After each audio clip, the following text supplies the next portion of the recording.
የለም። አዲስ ማያውቁት የሚመጣ የለም። የማያውቁት አዲስ የሚመጣ የለም። ስለሌለ ነገ የሚባል የለም። እኛ እኮ ነገ ያለው የተሰወረ መጋረጃ ነው።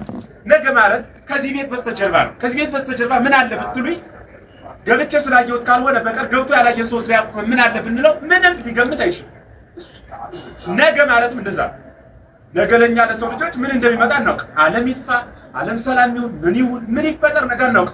ነገ እንደ በድቅድቅ ጨለማ ውስጥ ነው። ለእግዚአብሔር ግን ነገ ዛሬ ነው። ለእግዚአብሔር ነገ ማን ነው አልኳቸው? ለእኛ ደግሞ ዛሬ ማን ነው? እንኳንስ ይቅርና ነገ ዛሬ ራሱ ለእኛ ነገ ነው አይደለም እንዴ? ዛሬ ለእኛ ነገ አይደለም? እስኪ ስለ ዛሬ አሁን የሚነግረኛል ከደቂቃዎች በኋላ ምን እንደሚፈጠር አናውቅም። ጌታ እኮ ለዚህ ነው ሲናገር ሰማዩን አይታችሁ ዛሬ ዝናብ ይጥላል ዛሬ አይጥልም እያላችሁ ትገምታላችሁ። እናንተ የኩሉ ትምህርቶች መኑ አልመረክሙ ከመታምስጡም ገጠጥስ ይላል። ነገረኞች ናችሁ ሲባል የማታውቁትን ለምን ይላል? ሽሽግ ነው ለእናንተ። ስለዚህ በሥላሴ ዘንድ እርሱ የለም ማለት ነው። ስለዚህ ስልጣናቸው አንዲት የማትበላለጥ ናት። ይህንም የሚገልጽልን ኦሪት ዘፍጥረት ምዕራፍ 18 ቁጥር 1 እስከ 4 ያለው ዘፍጥረት 18 ቁጥር 1 እስከ 8 እስከ 4 የማትበላለጥ ስልጣን እንዳላቸው በዛ በአብርሃም ታሪክ ላይ በደንብ እናያለን። አብርሃም እግዚአብሔር በሶስትነት ወይም ሶስት ሰዎች አምሳል በመምሪያ አድባር ዛፍ በተቀመጠበት ጊዜ መለያየት በሌለበት ጌትነት መሆኑን አቤቱ በፊትህስ ሞገስን አግኝቼ ከሆነ ምን አትበለኝ አትለፈኝ አለ። ምን አግኝቼ ከሆነ በፊትህ ሞገስን ምን እየከሆነ አግኝቼ ከሆነ። አሁን ልብ በሉ አቤቱ አለ። አቤቱ የሚባል ስንት ሰው ነው? ስንት ሰው ነው አቤቱ የሚባለው? አቤቱ ስንት ሰው ነው አቤቱ የሚባለው? አንተ ሆይ ለማለት ነው። አትለፈኝ የሚባል ስንት ሰው ነው? ሶስት ከሆነ ስንት ነው የሚባለው? ስንት ይባላል? ምን ይባላል ማለት ነው? አትለፈኝ። እርሱ ግን ምንድን ነው ያለው? አቤቱ አትለፈኝ እያለ ያለው ማንን ነው? ሥላሴን ነው። ሶስት አካል እኮ ነው ያየው። አትለፈኝ ይላል። በፊትም ሞገስን አግኝቼ ከሆነ ሶስት መሆናቸውን ሲያይ ደግሞ ሳራን ሶስት ወንዶች አስር ይላታል። ሶስትነታቸውን እያየ ይህ ምስጢር የተከናወነበት በመጽሐፍ ቅዱስ ነው። ተረት ተረት አይደለም፣ ሰዎች እንደሚሉት ማለት ነው። እኛ ወስዱት ስምኪ በሀበ እግዚአብሔር የሚል አለ በቅዳሴ ማርያም። ስምሽ በእግዚአብሔር ዘንድ ለማማለድ የሰለጠነ ስሉጥ ነው ማለት ነው ትርጓሜው። ልብ በሉ፣ የሰለጠነ ስሉጥ ነው ማለት ነው ትርጓሜው። አሁን ልብ በሉ፣ ስምሽ በእግዚአብሔር ዘንድ ለማማለድ የሰለጠነ ስሉጥ ነው የሚለውን ምን ማለት ነው ይሉና ነው። አንድ ሰው ባለጸጋ ነበረ፣ ሀብቱን ለአዝማሪ ለዘዋሪ ለድሃ ሰጥቶ ጨረሰ ይላል። ወዘን ሲሆን አማራጭ አጣ። ከዚህ በኋላ ችግር ሲቸግረው በከበርሁበት ሀገር ደህቼ ባበደርሁበት ሀገር ተበድሬ ተዋርጄስ አልኖርም ብሎ ሻንጣ ጠቅልሎ ሀገር ለቆ ተሰዶ ሰው በማያውቁ ሀገር ሰርቼ እበላለሁ ብሎ ተነሳ። ከዛ ብዙ እየተጓዘ እያለ ወአምሰሎ ለእብን ወርቅ ይላል። ሰይጣን ከመንገድ ቆመና ያን ያለ ድንጋይ አንስቶ ወርቅ አስመስሎ አሳየው። ይህንን ወርቅ ብሰጥህ አይበቃም ወይ? ይሄስ እንኳን ለኔ ለልጅ ልጅ ይበቃል፣ ስጠኝ እመለሳለሁ።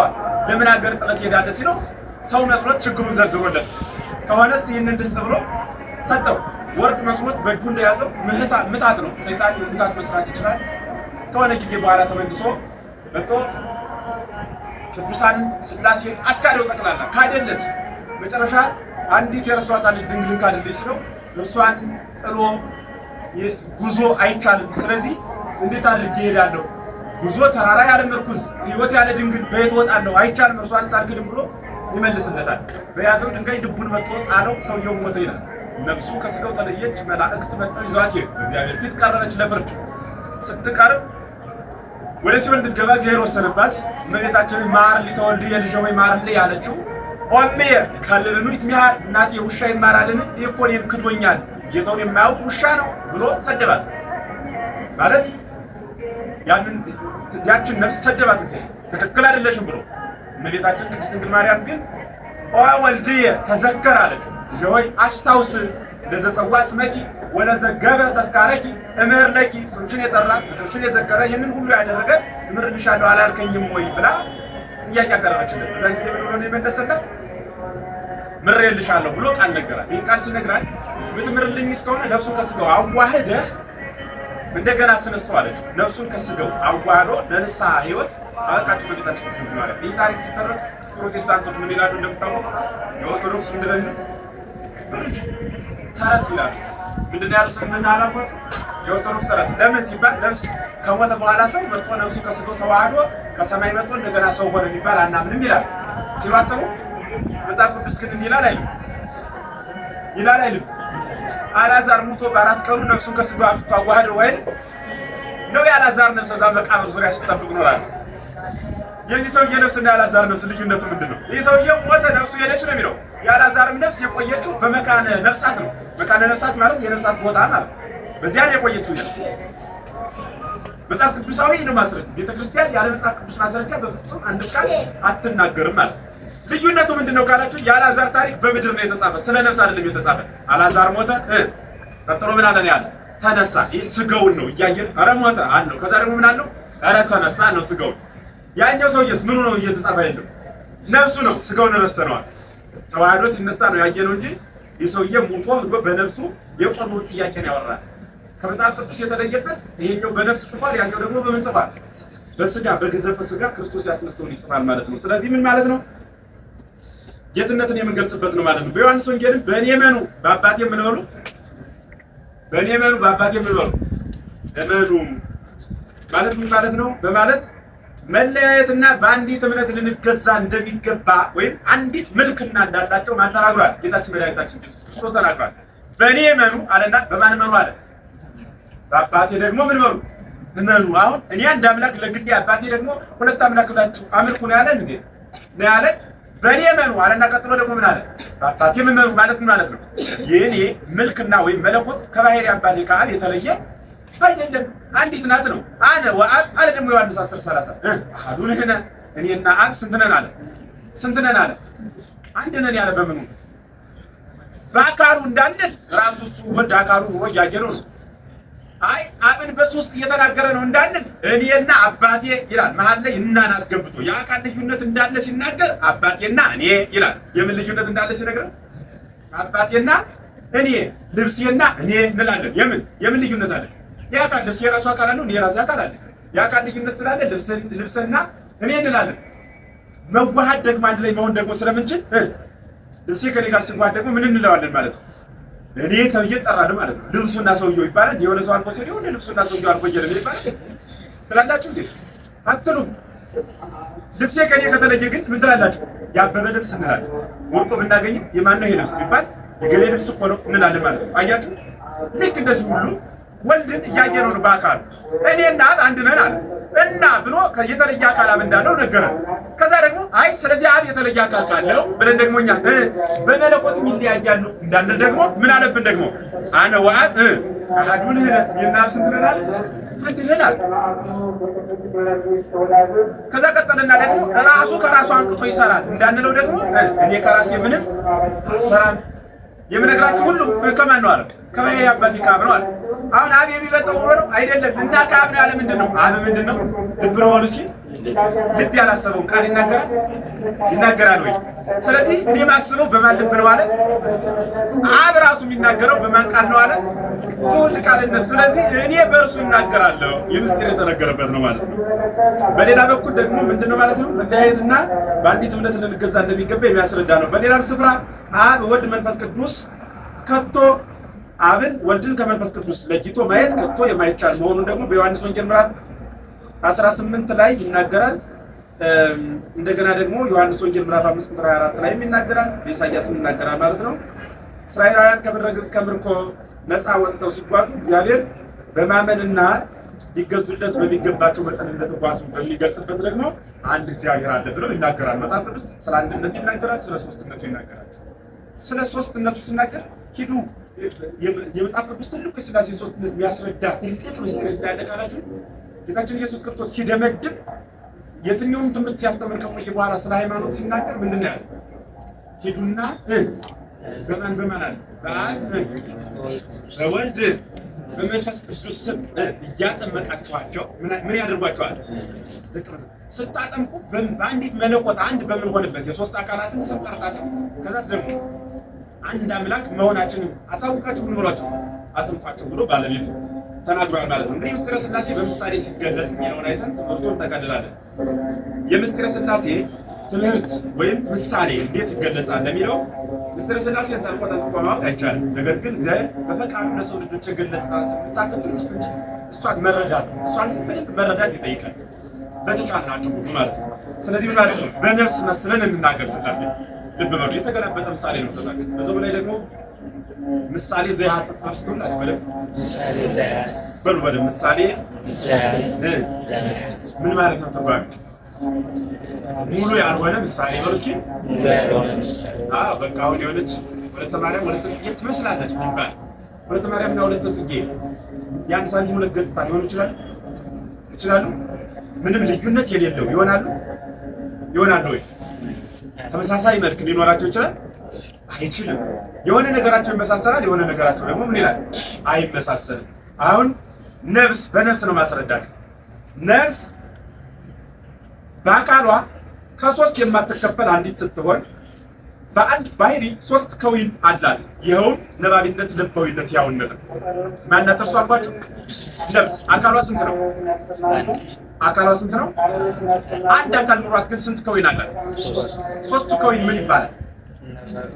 ቃልነት፣ ልብነት፣ ምንነት፣ እስትንፋስነት አላት። ማናት እርሷ? ነፍስ ማለት ነው። አሁን ልብ በሉ። ነፍስ ልብ አላት። ቃልን ስትናገር ከልብ የተለየ ቃል ነው የምትናገር።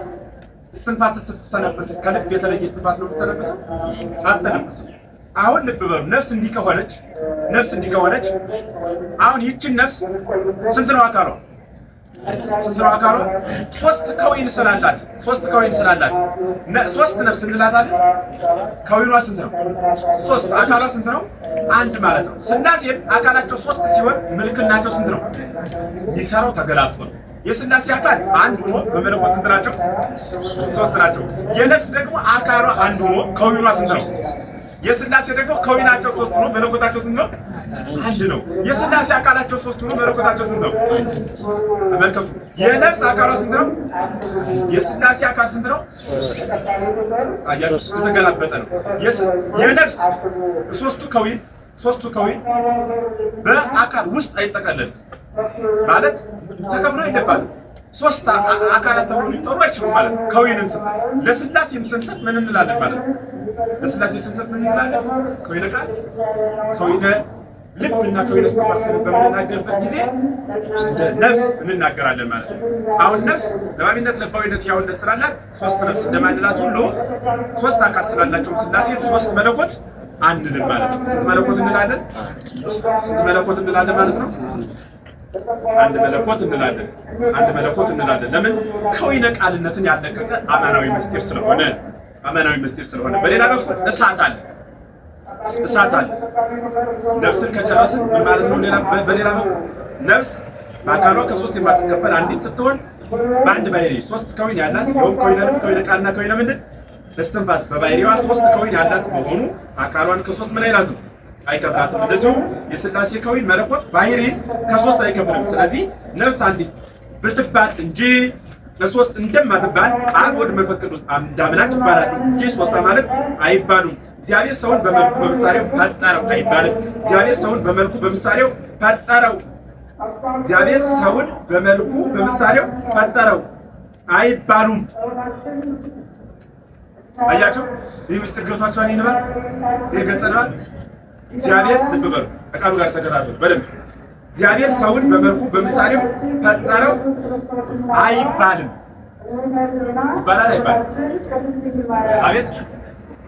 ፈጠሩትስ ይባላል? አቤት። በዚህ አሁን በያዝነው ገጸ ንባብ እግዚአብሔር አሁን በዚህ እግዚአብሔር ሰውን በመልኩ በምሳሌው ፈጠረው የሚለው ኃይለ ቃል ማለት ነው። ልብ በሉ፣ የሚለው ኃይለ ቃል የሚገልጸው ፈጠረው የሚለው ቃል በኋላው ምንም ቃል አስሯል። ንግበርን ሰባ ምን እናዝሯል? ባለያነ ወበአምሳሊ ነን። ንግበርን ተመልከቱ፣ እንፍጠር። አያችሁ። ስለዚህ እግዚአብሔር ሰውን በምሳሌው ፈጠረው ከማለት በፊት ነው የመጽሐፍ ዓላማ። ምንን ያዝ ነው? ንግበርን ያዝ፣ እንፍጠርን ያዝ ነው። እንፍጠር ማለት ለማን የሚሰጠው እያቸውን ለሥላሴ። ፈጠረው አይባልም ማለት ፈጠረው አትበል ማለት አይደለም። ንግበርን ሰዓት ፈጠረው አትበል ነው። ዝም ብሎ ፈጠረው ብቻ ካለ ስንት አካል ነው ፈጣሪ መስሎ የሚታየን? ስንት አካል ነው የሚታየን? ሶስት አካል መሆኑን ለማወቅ ምን እንበል? እንደ ምሳሌያችን ምን እንበል? እንፍጠር የሚለውን ትይዝና ምን አለው ትላለህ ማለት ነው? ፈጠረው ትላለህ ማለት ነው። እንፍጠርን ሲያትስ ፈጠረው ብቻ አካል አንድ ብቻ ይሆንብሃል። ያኔ ምን ይሆናል እምነትህ? አይሁዳዊ ወይም ደግሞ እስልምና ወንድም አይወደድም ወደ ይሄዳል። እንዲያ እንዳይሆን ምግባርን ይዞ ምን እንላለን? እግዚአብሔር ሰው በምሳሌው ፈጠረው የሚለውን ኃይለ ቃል ምስክርነት በምሳሌ እንገልጻለን ማለት ነው። እሳት በአካሉ አንድ ሲሆን በባህሪው ስንት ነው? በባህሪው ስንት ከዊን አለው? ስንት ከዊን አለው? ሶስት ከዊን። ምን ምን አለው? ምን ምን አለው? ምን ምን አለው? እየሳት እስኪ ዘርዝሩ። ከዊን ስንት አለው?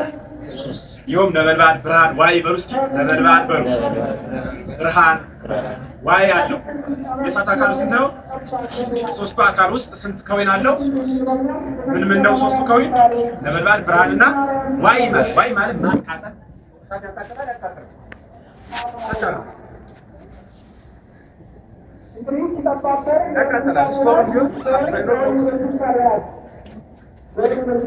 በእውነት ካላየናና እንደሚሰጥ ይላሰሰኛ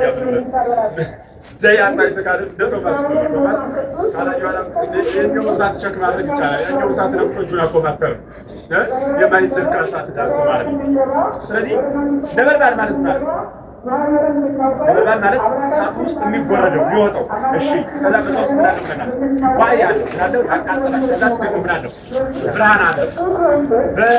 በምኑ ነው? በነበልባሉ ማን ነው የሚመሰለው? በነበልባሉ ማን ነው የሚመሰለው? አብ በሉ። በብርሃኑ ማን ይመሰላል? ወልድ በሉ። ከዛስ ማን ይቀር?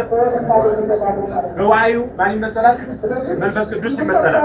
አሁን ተመልከቱ፣ ይህ ምሳሌ ነው። አሁን ይህ እሳት ሶስት ከዊን ስላለው ወይም ደግሞ ሶስት ባህሪ ስላለው ነበልባል ስላለው ስለሚያቃጥል ዋይ ስላለው ብርሃን ስላለው ሶስት እሳት ይባላል። ስንት እሳት የሚባል? አንድ እሳት ይባላል። ሥላሴም ሶስት አካል ቢኖረው ሶስት ግብር ቢኖረው ዳሩ ስንት እንትን አለው ማለት ነው? ስንት አለው? አንድ ምን አለው ማለት ነው? መለኮት አለው ማለት ነው። አንድ መለኮት አለው። እሳት ሙቀት የሚሆነን ከነበልባሉ ተለይቶ ነው። እሳት ሙቀት የሚሆን ከነበልባሉ ተለይቶ ነው። ብርሃንስ የሚሆነን ከዋዩ ተለይቶ ነው። ከዋዩ ሳይለይ ብርሃን ነው። ከነበልባሉ ሳይለይ ምንድን ነው? ሙቀት ነው። ይሄንን ይዘን ምን እንላለን? ሥላሴም እንላለን እኛ። ሶስት አካል ያለው ግን ደግሞ ስንት ያለው? አንድ መለኮት ያለው እንላለን። ሶስተኛውና የመጨረሻው ምሳሌ ምንድነው? እርሱ እሳትን ካየን በኋላ ማን ነው? ፀሐይ። ፀሐይ ለሥላሴ ምሳሌ ነው። ፀሐይ ማለት ሶስት ግብር አላት። ምን አላት? ክበብ አላት። ከዛ ምን አላት? ብርሃን አላት። ከዛ ምን አላት? ሙቀት አላት። አሁን ልብ በሉ። በክበቡ አብ ይመሰላል። በክበቡ አብ ይመሰላል። በብርሃኑ ወልድ ይመሰላል። በሙቀቱ መንፈስ ቅዱስ ይመሰላል። አሁን ልብ በሉ። አሁን ክበብ አለ አይደል? የፀሐይ ክበብ ይታያቸዋል። ቃላት ነው ይታያቸዋል። ሀሳቡ ነው። በሀሳብ የፀሐይ ክበብን እዩዋት። በጣም አሪፍ። አሁን በሀሳብ የፀሐይን ክበብ እያየን ነው። አሁን ከዛ ላይ አለ ፀሐዩ አቃጠለኝ። ምን የሚያቃጥለን ምኑ ነው? ምኑ ነው የሚያቃጥለን? ሙቀቱ እኛን ሲያቃጥለን የፀሐዩ ምኑ ነው ያቃጠለን? ፀሐዩን ያቃጠለን የፀሐዩ ሙቀት ነው። የፀሐዩ ምንድን ያቃጠለን? የፀሐዩ ሙቀት። አሁን የፀሐዩ ሙቀት ስላቃጠለን ሙቀቱ ከአካሉ ተለይቷል።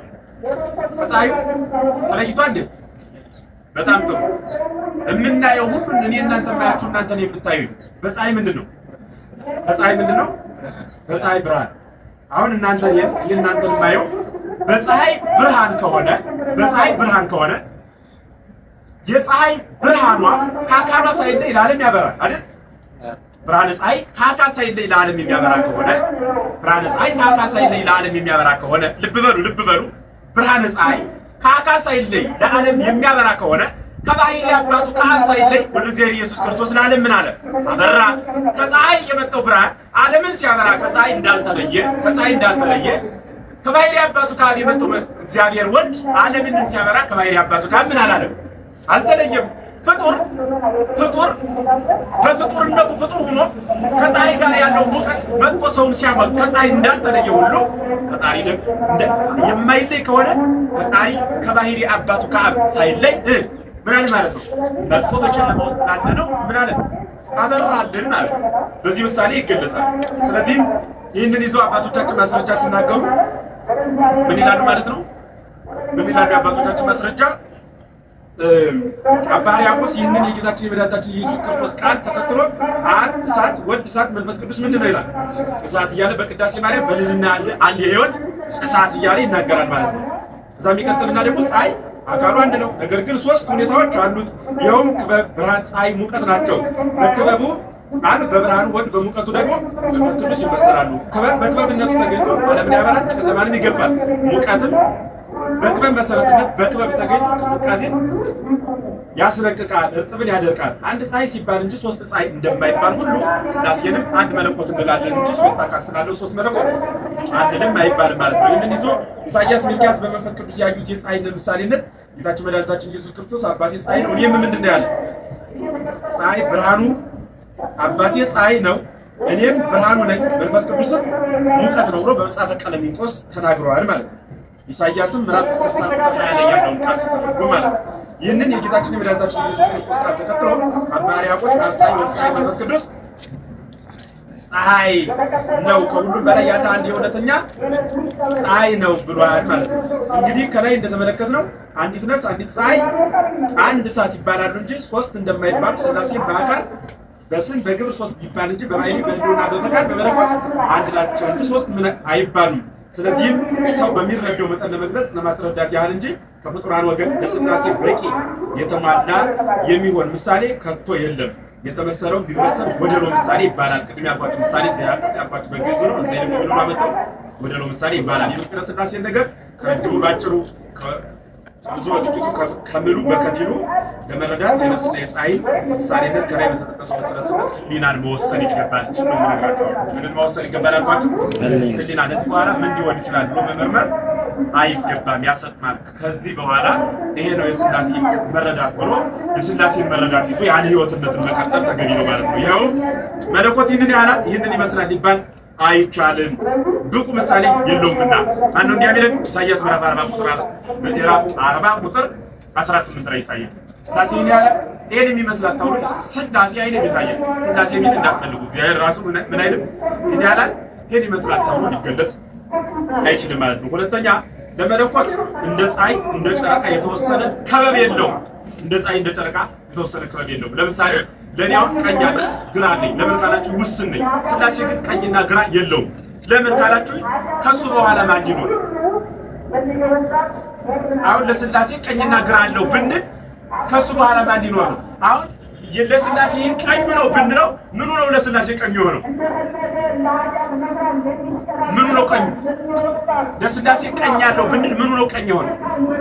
አለው ቀኝ የለውም። ለምን ካላችሁ ቀኙም ራሱ ነው። ለምሳሌ ነው በምን ልመስልላችሁ? መሬት ታውቃላችሁ? መሬት ታውቃላችሁ? አታውቁ? ለልጅ እዚህ መሀል እኔ መሬት ሰጠው። በዙሪያ ያለው ሁሉ መሬት የኔ ነው። ከመሀል ለልጅ ደግሞ መሬት ሰጠው። አሁን ሽማግሌዎች ተቀመጡና ሲጽፉ በደቡብ ሲባል ማን ነው ይባል? በምሬት በሉ። በምስራቅ፣ በምዕራብ፣ በሰሜን በሁሉም አቅጣጫ ማን ነው? የኔ ነው። የገሌ አይባልም። ለምን? የለማ ሌላ ሰው። አሁን ሥላሴ በቀኝ ማን ነው? በቀኝ እንዳትሉ፣ በቀኝ ማን ነው? ሥላሴ በሉ እንጂ። በግራ ማን ነው? በሰሜን ማን ነው?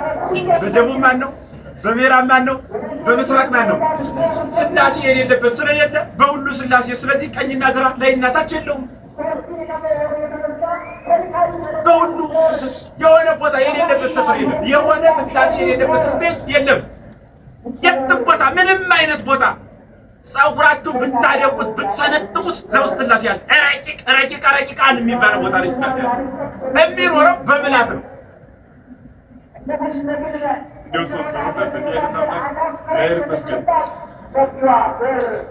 ሶስተኛ የመለኮት አእምሮ መርምሮ የማይደርስበት በደልና የሚኖር ድንቅ ነው። ማነው እርሱ?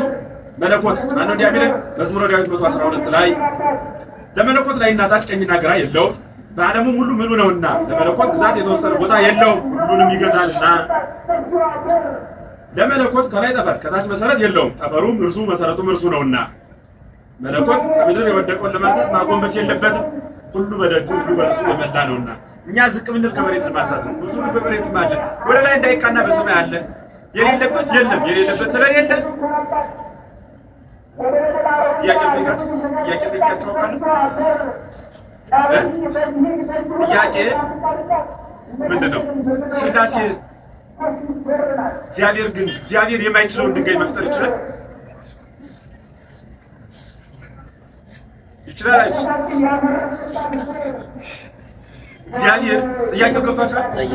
ልብ በሉ ሉካ ቃሉ ጋር እግዚአብሔር ነው ያልኩት። ጥያቄው ግልጽ ይሁን። ምንድን ነው? እግዚአብሔር የማይችለውን ድንጋይ መፍጠር ይችላል? አቤት ምን አላችሁ? የማይችለው የለም። ስለዚህ እሱ የማይችለውን ድንጋይ መፍጠር አይችልም ማለት ነው። ኦኬ፣ እሱ የማይችለውን ድንጋይ መፍጠር ይችላል?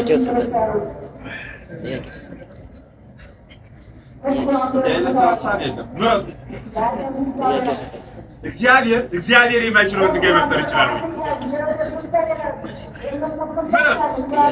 እኔ ላብራራላችሁ።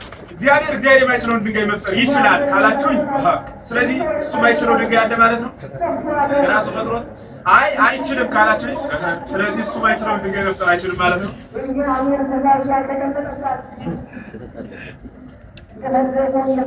ለሁለቱም መልሳት እግዚአብሔር የማይችለውን ድንጋይ መፍጠር ይችላል ወይ? አላውቅም በሉ ይደፋር እኮ ነው ሰው ጊዜ ናቸው። ታውቃላችሁ አታውቁም? ካላወቃችሁ ልመልስላችሁ።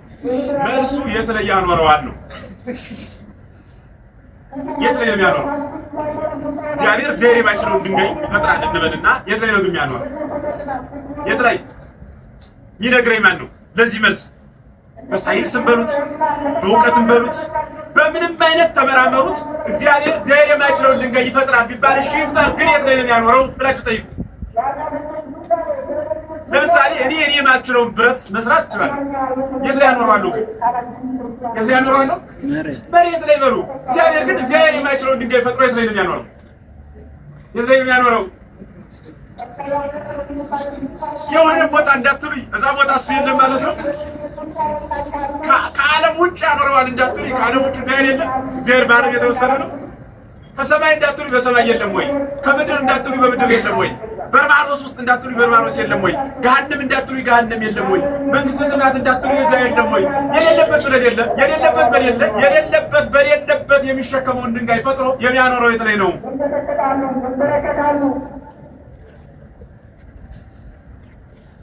እና መልሱ ምንድን ነው ካላችሁ፣ እሱ ምን በሉ አልኳችሁ? እሱ ነው መልሱ። ይደነቀውን አትበሉ።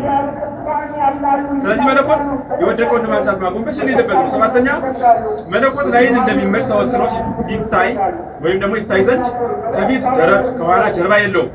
ለእሳት ጀርባ ፊቱ ቀኙ ግራው ይባላል። የእሳቱ ጀርባ የእሳቱ ቀኝ የእሳቱ ግራ ይባልለታል። ለእሱ እንደማይባል ለሥላሴ ምን አይልም አይባልም ማለት ነው። በባህሪው ኃጢአት በመለኮቱ ሐሰት የሌለበት በሀብቱ ድህነት በኃይሉ ድካም የማይገኝበት ሁሉን ፈጥሮ የሚገዛ ከሁሉ በፊት የነበረ ሁሉን አሳልፎ የሚኖር በስም ሦስት አብ ወልድ መንፈስ ቅዱስ አንድ እግዚአብሔር ነው። ከወልድ ከመንፈስ ቅዱስ በቀር አብን የሚያውቅ ከአብ ከመንፈስ ቅዱስ በቀር ወልድን የሚያውቅ ከወልድ ከመንፈስ ቅዱስ በቀር አብን የሚያውቅ ፈጽሞ የለም። ምስጢሩን በቸርነቱ ይገልጥልን ዘንድ አባቶቻችን መልካም ፈቃድ ይሁንልን። ከዛ እንዲንልና ምስጢረ ሥላሴ ጨረስን። ወደ ምስጢረ ማን እንሄዳለን? ወደ ምስጢረ አንድም ፈተና አለ። ምስጢረ ሥጋዌ ምስጢረ ሥላሴ ላይ ፈተና ይባላል ማለት እንደያዛችሁ ሳናረጋግጥ ወደ የት እናልፋለን? እዚሁ በመተናው ምስላል እየተማርንም ፈተና እናዘጋጃለን። እንደዛ ምስላችሁ ምስጢረ ሥጋዌ የነገረ ሥጋዌ ትምህርት በደንብ እንማማራለን። በዚህ በነገረ ሥጋዌ መቅረት አይቻልም። እንዳንቀር እንድንማር በደንብ አባቶቻችን አምላክ ወስብሐት ለእግዚአብሔር። ይቆየን።